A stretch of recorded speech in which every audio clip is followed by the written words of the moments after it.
بسم الله الرحمن الرحيم والحمد لله رب العالمين. الله أكبر العلي العظيم. سبحان الله، سبحان ذو الملك والملكوت، سبحان ذي العرش العظيم، سبحان الحي الذي لا يموت،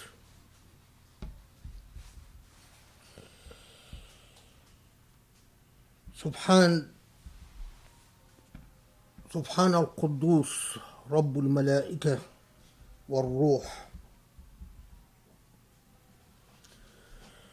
سبحان ربي الأعلى، سبحان ذي الجبروت والملكوت، سبحانه.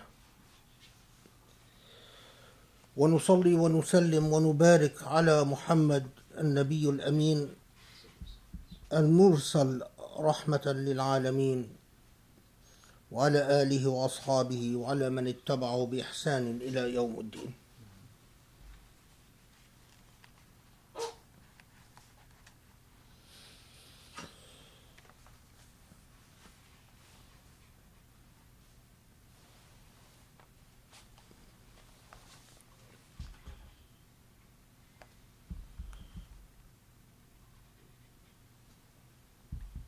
Inshallah, this Jum'ah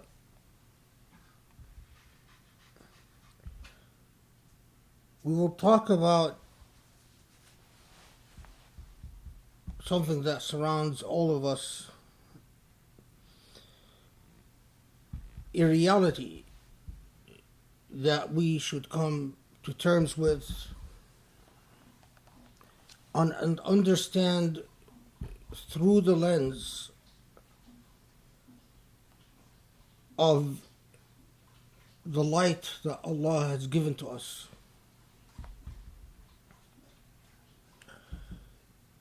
Islam should be the most important thing in the life of a Muslim. Islam should be the very framework through which a Muslim sees the world and understands the world. And this is precisely why it is critical that a Muslim have a clear vision of what Islam represents to them, and also a clear understanding of the moral role of the Islamic faith in the context of human history. We all lived through a very interesting very interesting periods and epochs in human history. We saw the fall of communism. We saw the rise of democracy in many countries around the world. We saw movements after the fall of communism where people assert the right to self-determination. And the right to self-determination is putting aside all the sophisticated theories of whether self-determination has an umbilical relationship with liberalism or some other philosophy, social and political philosophy. At the core, the movement that we all lived through, or at least those of us who are middle-aged or were conscious during the 80s and 90s, was an augmented sense that human beings had of their own dignity and the imperative of individual dignity.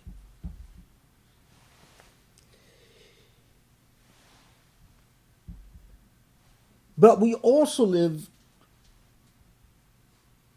through the periods of resistance to the rise of self-determination and resistance to concepts of human dignity.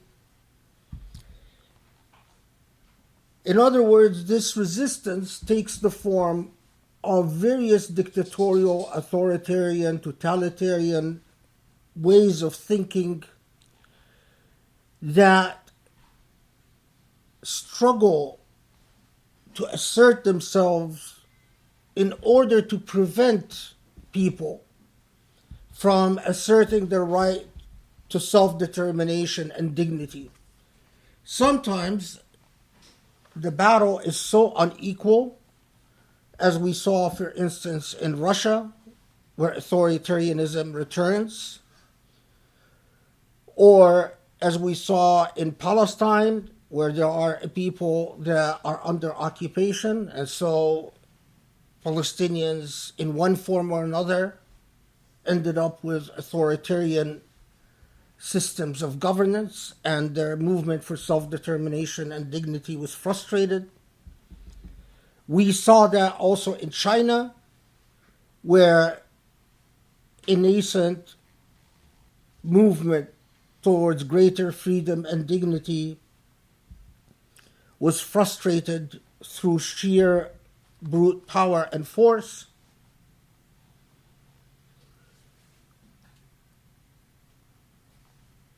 What is critical to understand here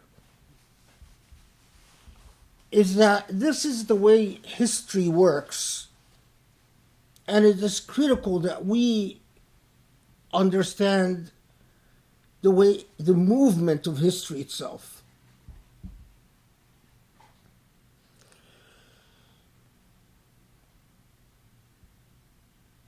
Through a universal international momentum, we saw, for instance, the movement against slavery.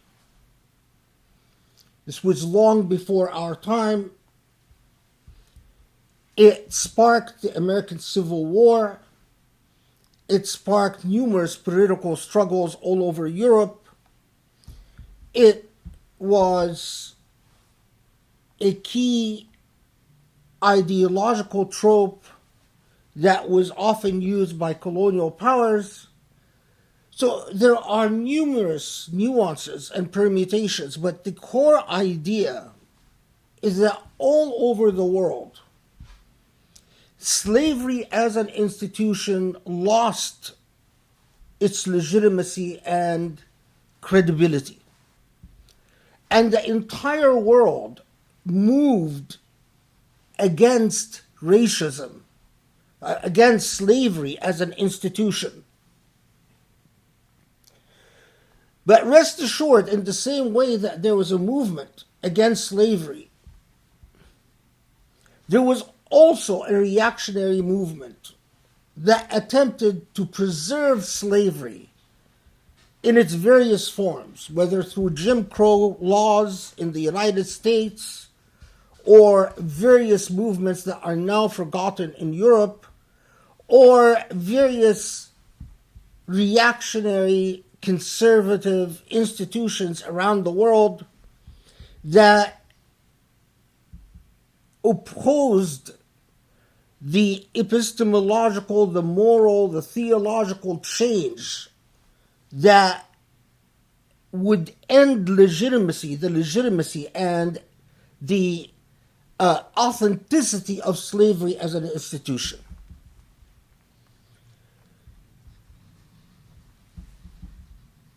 There was, if you will, there's a historical movement that arose against slavery and with considerable resistance that ended up with at least an official abolition of slavery.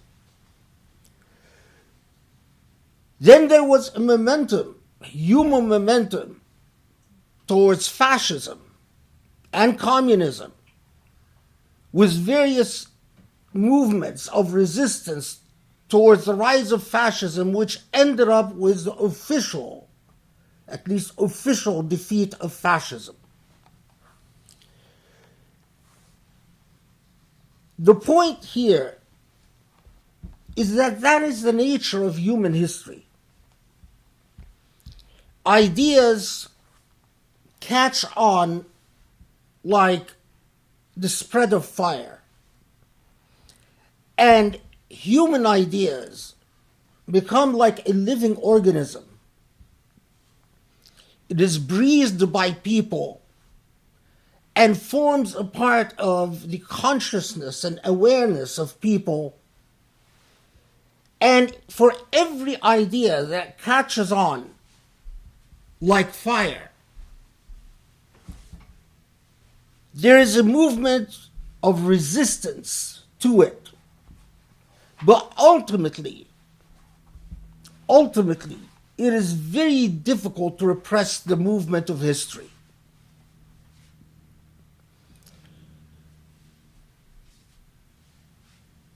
Now, why do I say this?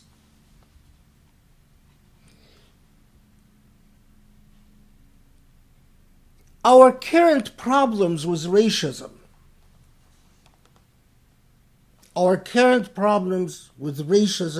in the United States and even around the world, is intimately connected with the historical movement that once rejected slavery, and also the historical movement that once resisted slavery.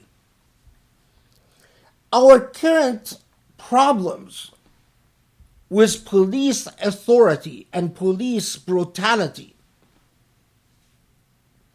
is intimately connected to the revolutionary momentum that called for human dignity and human autonomy and self-determination, and also the resistance to these movements of human dignity and human autonomy and self-determination. Our current problems with slavery is but a continuation of a long human saga between despotism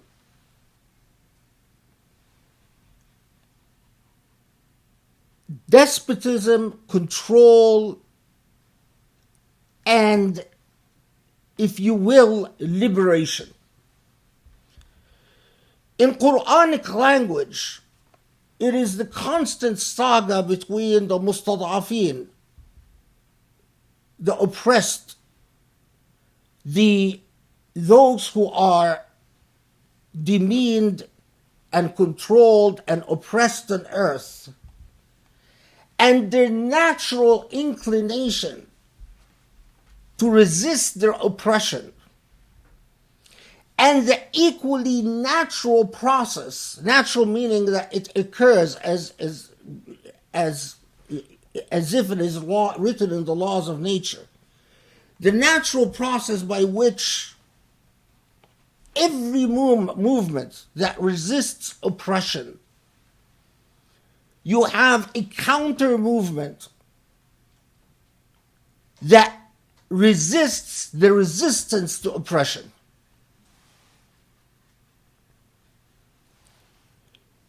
It's a very old story. Human beings oppress other human beings, often although understandable, but for inescapable moral flaws within. It is completely unrealistic to expect that at any age that that problem of human oppression towards other human beings will end. It won't. Human beings will always oppress human beings. And it is completely unrealistic to expect that human beings will ever simply concede and accept a fair and just distribution of resources, or live at peace with the idea of full individual rights and human autonomy and human dignity. It is the nature of history, the nature of the way that societies are, and the way that human psychology is made, is that there will always be oppressed people, but there will always be resistance to oppression, and there will always be resistance to the resistance to oppression. In this dynamic, there are momentums that catch on and that move humanity a step or two forward, like the end of slavery, like the movement against racism, like the movement against colonialism, like the movement, international, universal movement that rejected the idea of foreign domination and foreign occupation. But you don't have to be a professor of history to immediately notice that for every movement of oppression, there is always resistance, and there is always slow, incremental, and unequal progress. Slavery was formally abolished, but it continued to exist in many forms. Fascism was officially abolished, but it continued to exist in many forms. Communism was officially ended. It fell in most parts of the world, but it continued to exist in a variety of forms.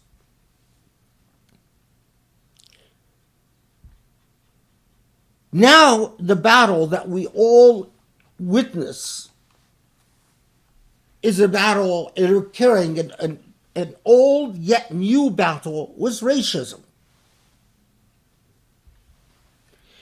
Here is where a critical understanding and anchoring of what Islam is essential. When Allah subhanahu wa ta'ala tells us that Allah has sent this message, يخرجكم من الظلمات إلى النور, to take you out of darkness to light.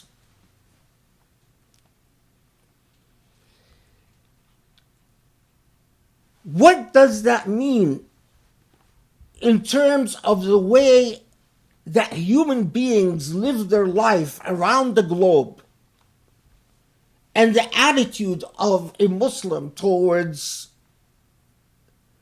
what unfolds and the movement of history around the globe? I'll take you a step back to reflect upon small but at the same time monumental events. It is often reflecting upon these micro events in human history, in Muslim history, that speak the loudest and that are most revealing.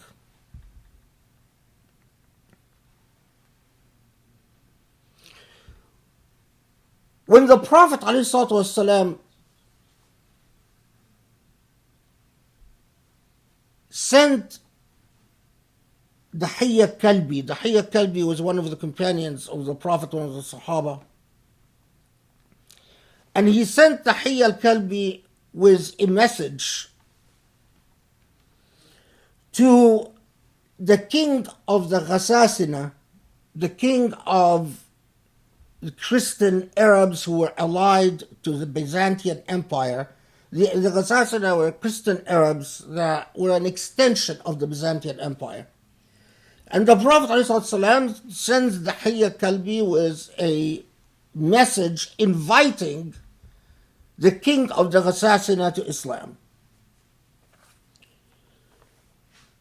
What is quite remarkable is that this is the first time that Dihya Kalbi had traveled to a royal court.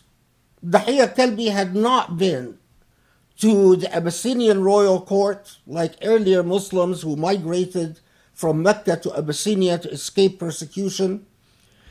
And Dihya Kalbi, this was effectively his first diplomatic mission. He had never been a diplomat before. And the Muslim nation itself was so inexperienced with diplomacy that when the Prophet ﷺ was sending this message, he didn't have an official seal to stamp the message with. And Muslims had to manufacture a new seal, a seal for the Prophet ﷺ, because Muslims learned that the Byzantine court will not read any message from a foreign dignitary unless it has an official stamp.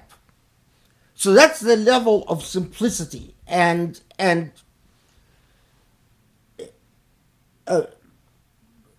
if you want to call it simplicity and naturalness and inexperience.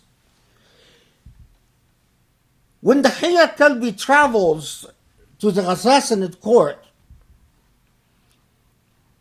he asks the people at the court, okay, well, I have a message from the Prophet Muhammad ﷺ, but I've never been on a diplomatic mission before.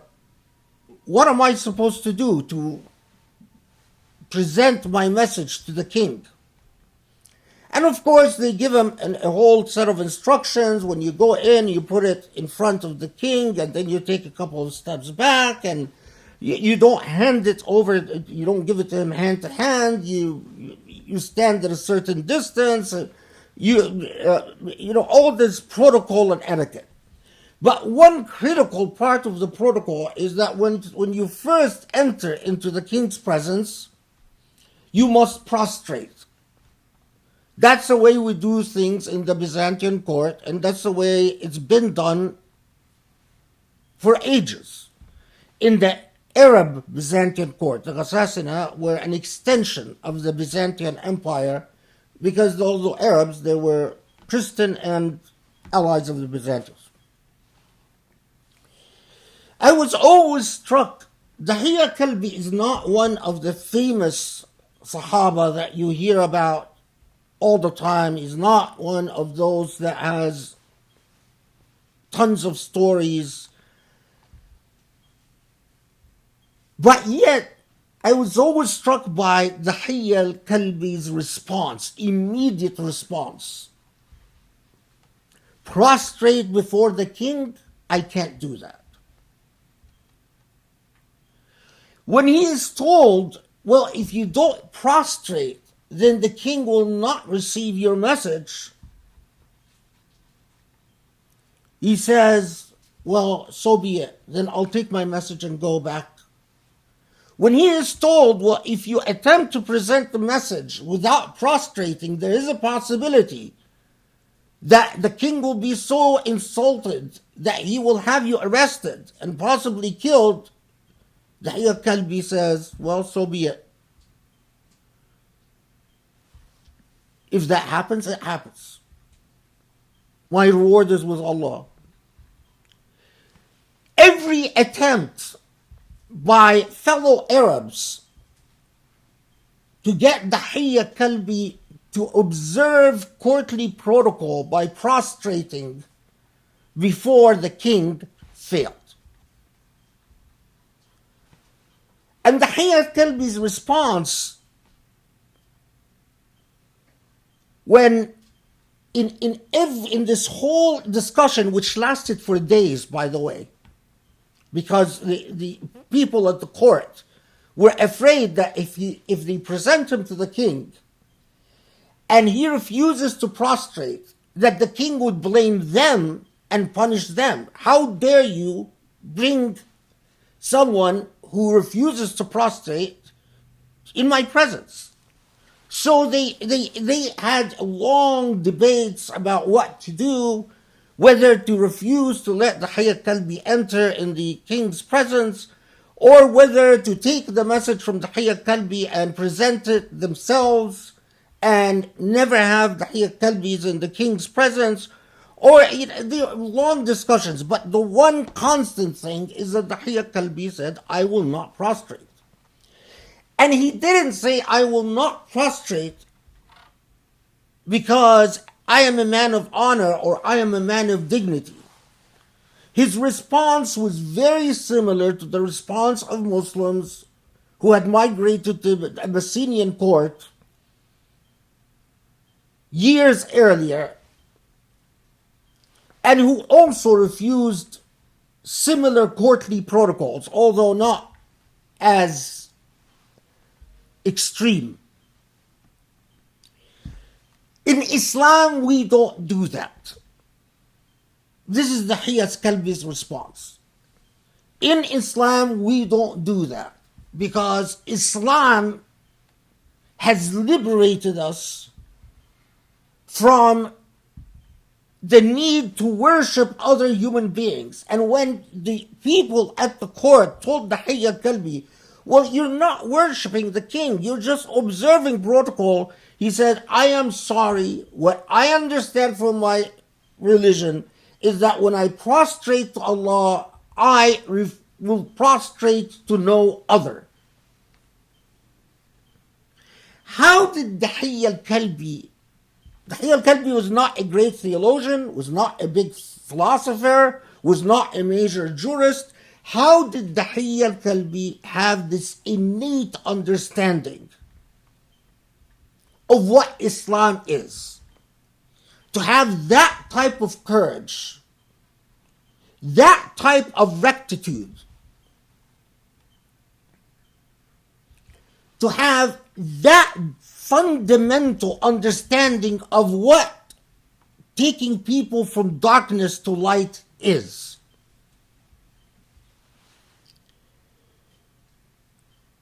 Take another quick example. One of the statements you read repeated throughout the story of the seerah of the Prophet ﷺ, in a variety of events when the companions interact with each other and when they interact with the Prophet ﷺ.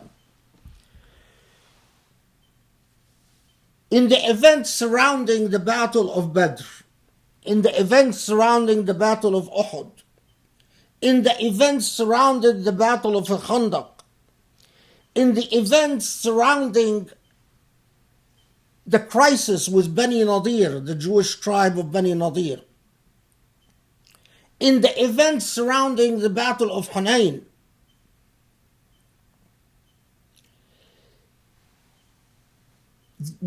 and this is rather striking, is that one of the constant phrases that you hear the companions say, لا نعطي الدنية في ديننا.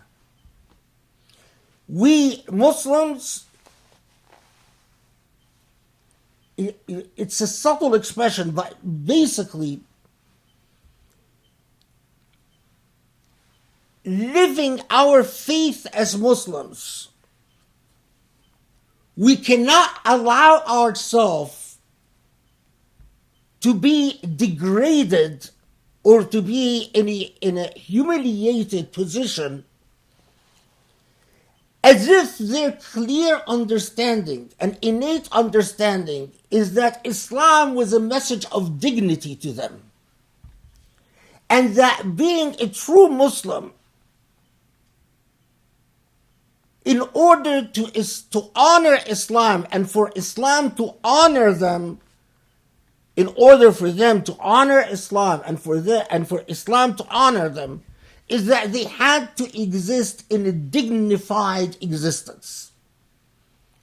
That unless they were dignified human beings, that Islam within them would be defeated.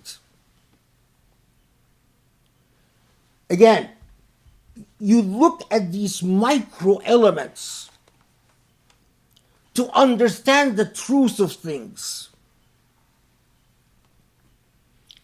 So let's go back to the idea of historical movements. It is clear that the reason that Islam, when it first is the Islam of Muhammad ﷺ, not the if you will, the grand idea of Islam that goes back to Adam, but the Islam of Muhammad ﷺ, it is clear that it struck humanity as a trajectory and a momentum towards liberation and self-determination. And that, as a movement towards liberation and self-determination, it met a considerable amount of resistance. Much of this resistance was internal to Islam itself, because many people converted to Islam who did not necessarily hold any of these pristine ideals. And that, contrary to popular belief, it is not true that the first few decades of Islam were decades of liberation, and then it was a long winter of authoritarianism and despotism and oppression. In fact, the dynamic between freedom and oppression within Islam ebbs and flows throughout Islamic history.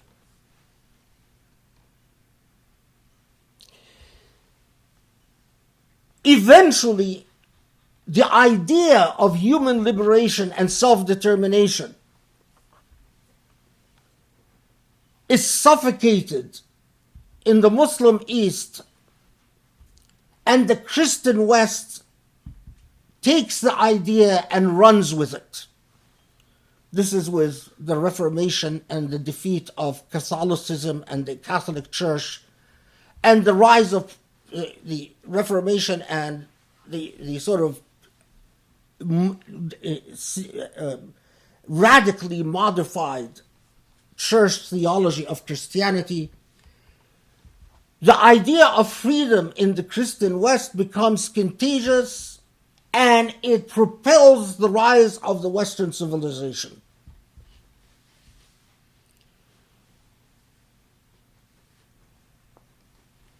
From that comes another huge historical moment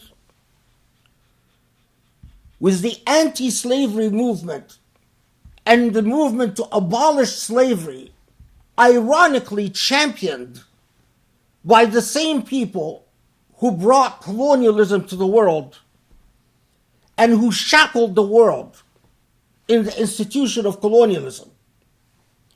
By that time, Muslims has ceased to be a civilizational force. By that time, Muslims were simply on the receiving end rather than on the making end of history. The same with the rise of democracy and the resistance to communism and fascism. It was championed by the same civilization that brought a formal end to slavery, while Muslims had entered into their long winter and had ceased to become an effective force in the world. And I would submit to you that they had ceased to become an effective force in the world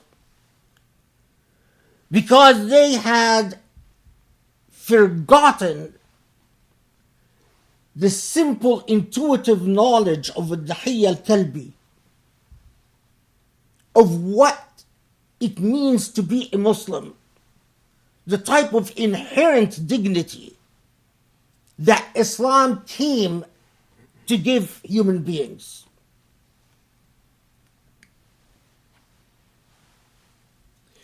We now are living through a similar historical moment. This time in the long battle against racism.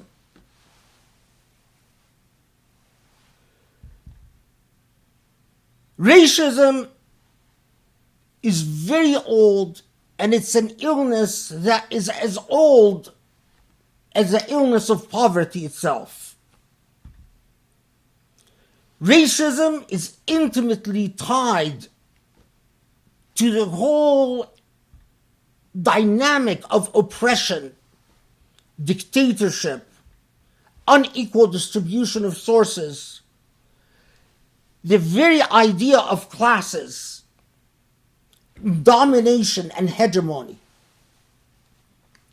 Racism is the close demonic ally of both slavery and colonialism. In every form of colonialism that we've seen in human history, we've also seen the illness of racism. In every manifestation of the demonic illness of oppressive slavery, we've also seen the demonic illness of racism. Racism was clearly identified and recognized by early Islam as an illness, a malady, something intolerable. But Muslims, as I said, have been in a state of slumber for a long time. And so in the same way that they were not at the forefront of the battle against slavery, and in the same way that they have not been at the forefront of the battle against despotism and for democracy and against communism and fascism in the modern age, Muslims have forgotten that their faith, when it came to say, we've taken you from darkness to light, Allah was giving you the stamp of certification, the right for you to claim human dignity, to feel proud and confident as you claim your right to autonomy and your right to self-determination. In the same vein, Allah was giving you the certitude in your rejection of all blind affiliations like the affiliation of racism.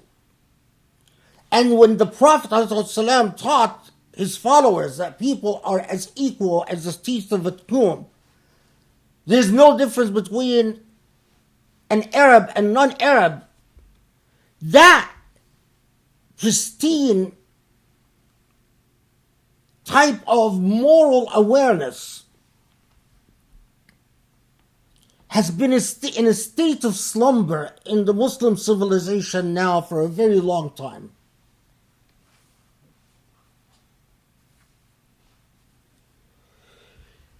All of this doesn't change the fact, though. When Allah subhanahu wa ta'ala tells you that Allah blesses you as a nation, كنتم خير أمة أخرجت للناس, what makes Allah bless a nation or not bless a nation. Not because of the amount of oil you have, not because of what you have in your bank account, not even because of how many prayers you do, not because you fast Ramadan well, not because you do dua in Laylatul Qadr, not because you go to Hajj or Umrah, but because of a dynamic. تأمرون بالمعروف وتنهون عن المنكر. The fact that as a people you enjoy what is good and you resist what is not good. Now, that is impossible unless you first have an awareness of what good means and what evil means. If you are confused about what's good or not good, then the idea that you're going to enjoin anything or forbid anything is idiotic. The premise upon which makes you a blessed nation in Islam is an awareness of goodness that would precede the actual act of enjoining what is good and forbidding what is not good.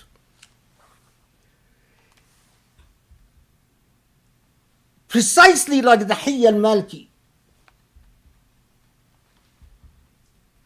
the innate knowledge that Islam came as a liberation, as a message of self-determination, as a message of dignity, as a message of freedom, as a message that condemned racism and oppressive institutions of power. That awareness has to precede any process of enjoining the good and forbidding the evil.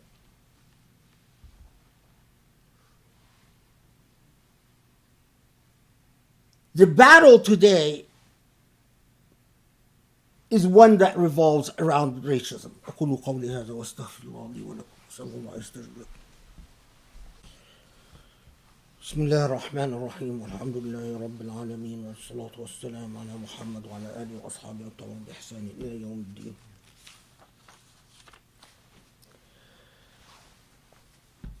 Again, I underscore this. When the Prophet ﷺ taught the companions in a hadith that has been reported in many different versions, and some versions are weak, some versions are not. من تضاضع لغني لغناه, and in some other versions من تضاضع لذي سلطان. What all the versions are saying, what the Prophet taught the companions, the Prophet ﷺ taught the companions, whoever stands there, تضاضع means you stand in a state of humility and brokenness. That any person, any Muslim that stands in front of a rich person, broken and humble, you know, when you stand and you say, oh, thank you very much, sir, thank you for helping me, that type of thing. That if you stand before a rich person broken and humble, because you want financial benefits, or if you stand before a king or someone with authority broken and humble, that 2/3 of your Islam is wiped away. What the Prophet ﷺ is teaching the companions is dignity. Even if you're poor and you're a Muslim, you cannot be undignified in front of a rich person. Even if you are in the presence of a boss, or in the presence of a prince, or in the presence of a king. Dignity is core to the identity of a Muslim. The same type of teaching that will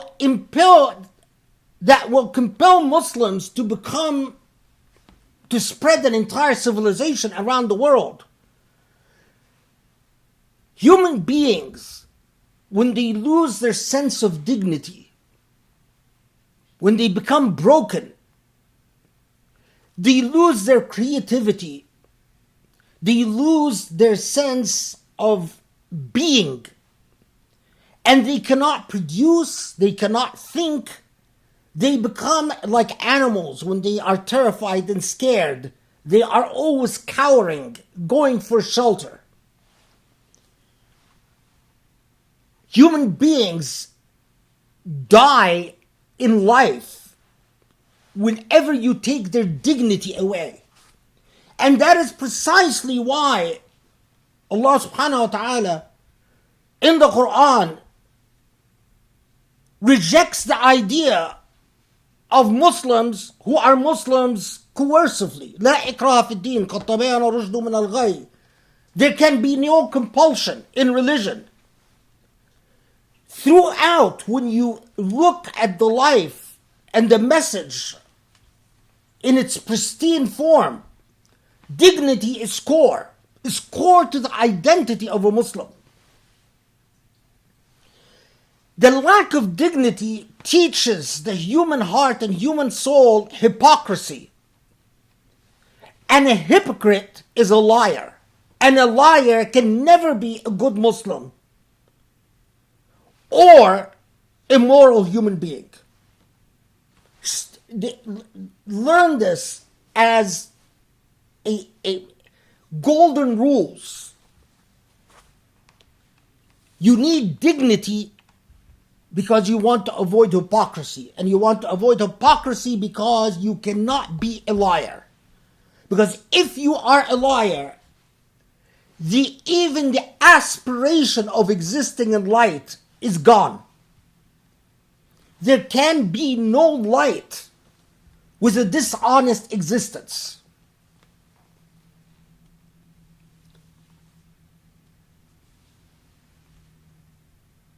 That dignity is what made Muslims, at a time when the entire world would have never thought twice about prostrating in front of a king or a prince or a person or a nobility, it made Muslims the outliers, where Muslims were saying, no, our religion taught us that you cannot forego your dignity because of power and relationship with power. This is also precisely why the institution of slavery within Islamic history was very different than the institution of slavery outside of Islamic history. So until we see things like the Mamalik, who were slaves and ruled Egypt for centuries and so on, and many other historical examples like that. So today, we have once again a human movement that rejects racism as fundamentally inconsistent with innate, natural human awareness of what human dignity should be.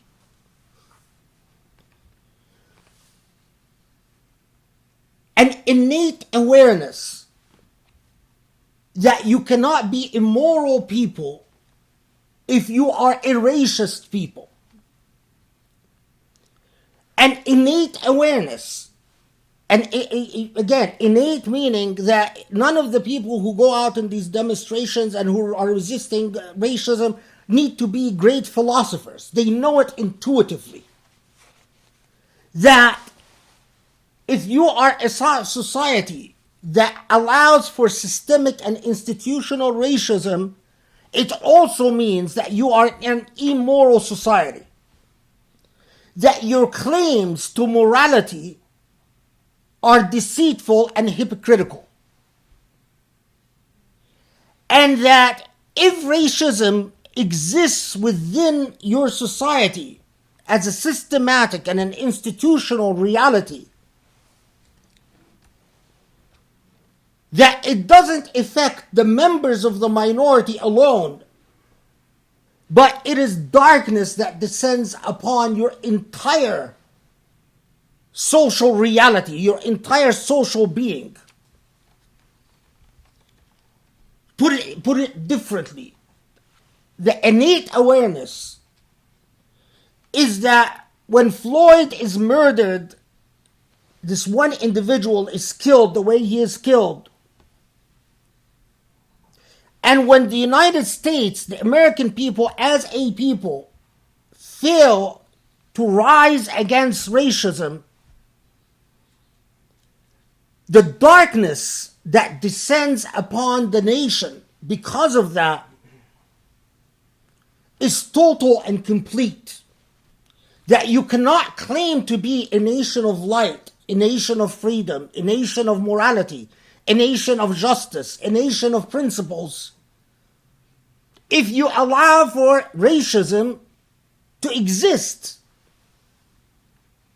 especially in egregious and unmitigated and vulgar forms, as we saw with the murder of a large number of African Americans.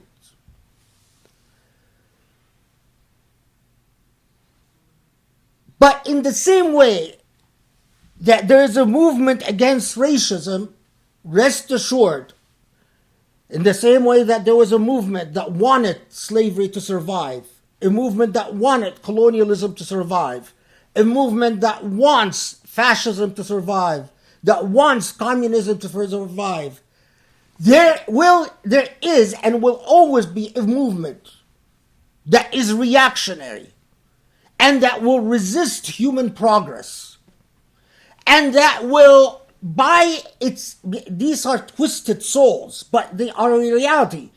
They don't want other human beings. They might rebel for their own sense of outrage against their own dignity. So they might have white pride. They might have a class pride. They might have family pride.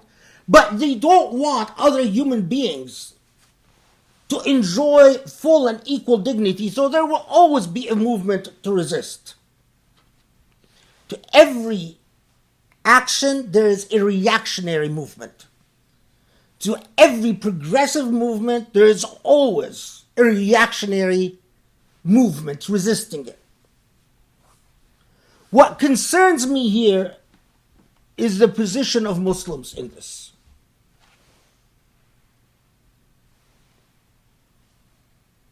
There is always a movement towards the light, and there is always a movement towards darkness.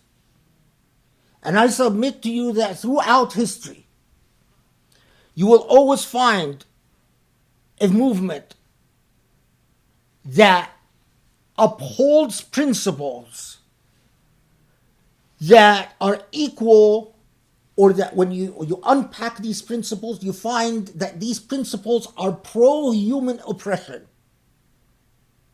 As there are always movements that attempt to resist human oppression.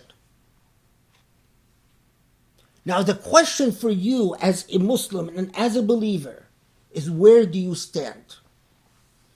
If you were at the time of the Prophet ﷺ, one of the big complaints of the Qurayshis against Muhammad was that he caused our slaves to rebel against us. A pro-human dignity movement and a counter-human dignity movement. Where would you have stood? A common complaint about the early Muslims is that these people are too radical. They mix up races and mix up ethnicities and mix up classes. They empower the Mawali. Even the Muhammad, the Prophet, among the practices of Arabs is that someone who was a slave in their life, a Mawla, someone who was a slave at one point in their life, cannot ever marry the daughter of nobility. So what does Muhammad do? What does the Prophet ﷺ do? He marries his son, who is a former slave, Zayd, adopted son, to the daughter of nobility. And when there is outrage, Muhammad ﷺ says, the Prophet ﷺ says, resisting this marriage is jahiliyyah. So there will always be this movement. At the time of the Prophet, there was a movement that was against the privileges of nobility. And there was a counter-reactionary movement that wanted to uphold the privileges of nobility. Where would you have stood? In the same that there was a movement that wanted to abolish slavery, there was also a reactionary movement that wanted to keep slavery. If you lived at that time, where would you have stood? More recent history, there was a movement that upheld fascism and defended fascism at many different levels. In Spain, in Italy, in Germany. And there was a movement that rejected fascism as inherently oppressive and as darkness. Where would you have stood? There is a movement that rejects communism as contrary to human dignity because it relies on totalitarian ideologies and authoritarian thought, the dictatorship of the proletariat, and a movement that says even dictatorship by a proletariat. I can't hear myself, so my pronunciation is off. In the same way that there is a movement that defended it, there is a movement that resists the simplicities and extremities of communism. Where do you stand?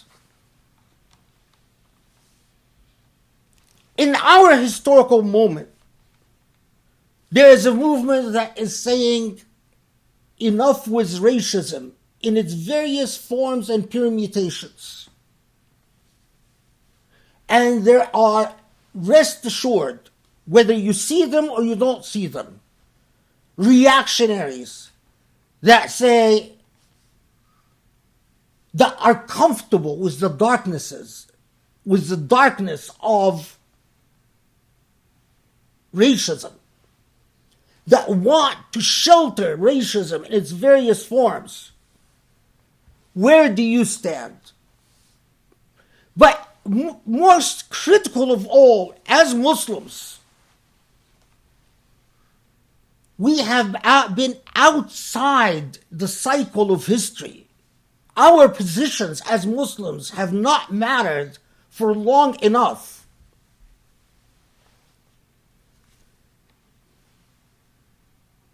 This is what is the most problematic, is that Muslims have not been on the cusp of moral struggles in human history for too long. And this is where I take you to the final point. Throughout Islam, and this is a long conversation, but we don't have time to demonstrate it with many examples. But throughout Islam, there has been those who understood Islam as a message of liberation that demands Muslims be at the forefront of moral and ethical struggles. And those who resist that understanding of Islam and want Islam to be nothing but a vacuous moral force, an empty moral force, a void that basically does nothing but legitimate institutions of power as they exist, as they are, to legitimate the status quo. So throughout history, those who understand Islam as a revolutionary doctrine that rejects lethargy and rejects inanity and ineffectiveness, that rejects the void, and those who insist that Islam is nothing more than rituals without revolution. We see the same dynamic in our modern history. Those who want Islam to be nothing more than rituals, but don't see Islam as relevant to any moral struggle or ethical struggle in human history, and those who cannot separate between Islam as a moral and ethical force in human life. The critical question is, where do you stand? Are you with the reactionaries of Islam, or are you with the revolutionaries of Islam? You will be asked that question in the hereafter. And so it is wise to ask it of yourself. Do you understand what darkness and light, when Allah tells you, we've sent this message to take you from darkness to light? Do you understand what darkness is? Have you asked yourself that question? What is darkness? What is the nature of darkness? And what is light? And what is the nature of light? And if you have an understanding of darkness and light, do you believe that Islam, in fact, is a vehicle for taking human beings from darkness and light? And the most critical question of all, how? Are you among those who are so mentally lethargic and morally dead that you don't care whether it's dark or light? You just want to do your salah and your sawm and be left alone otherwise. And are you going to be able to defend that before Allah in the hereafter? I pray that Allah has helped me communicate what is in my heart to your intellects and heart. Because this is one of the most critical issues that we as Muslims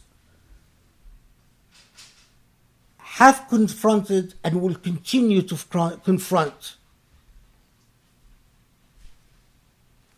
in the progress of human history. Allahumma afu anna, Allahumma aghfir lana, Allahumma arhamna wa tub alayna ya tawwab. اللهم اهدنا لأقوى لأهدم اللهم اهدنا للرشد يا علي يا عظيم وانصر الإسلام وأعز المسلمين يا رب.